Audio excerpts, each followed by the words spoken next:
মনে করো সুন্দর সুন্দর আল্লাহ মিলিয়ে দেন না, আল্লাহ যোগ্যতা সুন্দর দুইটাই মিলা নাকি? কোরআনে বলছে আত-তাইয়্যিবাতুল লিত-তাইয়্যিবাল খাবিসাতুল লিল-খাবিসা। আল্লাহ কোরআনে বলছে আমি ভালোর জন্য ভালো রাখি আর খারাপের জন্য খারাপ রাখি। বুঝো না? শুধু সুন্দর দেখলে তোমরা মনে করো সুন্দর মানে অনেক কিছু না। সক্রেটিস একটা চমৎকার কথা, beauty can not escape of calamity. সৌন্দর্য কখনো কলঙ্ক থেকে মুক্ত থাকতে পারে না। তো সুতরাং সবসময় সুন্দরের পিছনে ঘুরিও না, তোমাকে অনর্থক সৃষ্টি করে। আমরা সবসময় সুখের সংজ্ঞায় খুঁজে পাই না, সুখের সংজ্ঞায় খুঁজে পাই না। একটা কাক মন খারাপ, আমি কালো মানুষ, আমি কালো পাখি, আমাকে কেউ সম্মান দেয় না। সবচেয়ে সুখী পাখি মনে হয় টিয়া পাখি। তো কাকে একদিন টিয়া পাখির কাছে গেছে তার সুখের সংজ্ঞা শোনার জন্য। টিয়া পাখি, আহা তোমাকে মানুষ, আমার মনটা খারাপ, আমাকে কেউ পাত্তা দেয় না। আমি পৃথিবীর সবচেয়ে ভালো কাজ করি, ময়লা আবর্জনা দূর করি, কিন্তু আমাকে কেউ পাত্তা দেয় না। কিন্তু তোমাকে মানুষ সবসময় আসলে, আমি বারান্দা আসলে মানুষ আমাকে দূর দূর করে দাঁড়িয়ে দেয়, আর তোমাকে আসলে মানুষ কাছে নিতে চায়, সেলফি তুলতে চায়। তুমি অনেক সুখী, সে কে বলেছে আমি সুখী?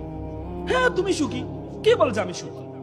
আমি কিভাবে সুখী হই? আমাকে মানুষ, আমি বারান্দায় কোথাও যাবো স্বাধীনভাবে চলতে পারি না, মানুষ আমাদেরকে ধরে ফেলে, ধরে খাঁচার মধ্যে বন্ধ করে ফেলে।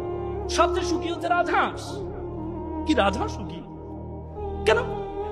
রাজহাঁস দেখো কখনো বের হচ্ছে, কখনো আবার ঘরে যাচ্ছে, কত ভালো। কাক বলে তার রাজহাঁসের কাছে যায়, রাজহাঁস সাহেব শুনলাম আপনার নাকি খুবই সুখী। রাজহাঁস বলতেছে, বলছে হ্যাঁ আপনি সুখী তো, আপনি তেমন, আপনি দেখেন সকালে আপনাকে মালিকে ঘর থেকে বের করে দেয়, আপনি সারাদিন ধরে ঘুরেন, পুকুরে নামেন, ময়লা পুকুরে নামেন, নেমে পুকুর থেকে সারাদিন ঘুরে খেয়ে দিয়ে আবার পুকুরের উপরে উঠে একটা ঝাড়া দিয়ে আপনার সকল ময়লা ফেলে দেন। এরপর আপনার মালিক বিকেলে অপেক্ষা করে আপনি কখন ঘরে আসবেন, ঘরে আসার ঢুকার সময় খাবার দেয়, আপনি ঘরে ঢুকেন, রাতে ঘুমান, আবার সকালে বের হন। আপনার মতো সুখী তো কেউ নেই। সে বলছে আমি সুখী, আমি সুখী। কে বলেছে আমি সুখী? কে বলেছে আমি সুখী? সুখী তো সবচেয়ে বেশি সুখী ময়ূর। দেখো কত সুন্দর ময়ূর, তার সাথে মানুষ ছবি তোলে, তার সাথে সেলফি তোলে, কত সুন্দর দেখতে। কাক বলে যে ময়ূর সুখী।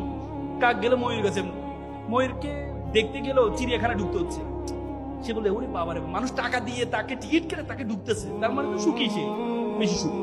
আমি সুখী যে স্বেচ্ছাসেবী পাখি, তুমি তো সবচেয়ে সুখী, তোমার কোনো ঝামেলা নেই, তোমাকে কেউ আটক করছে না, তুমি স্বাধীনভাবে ঘুরে বেড়াও, মানুষের জন্য কাজ করে যাও, তোমার মধ্যে সবচেয়ে বেশি সুখী হচ্ছে তুমি।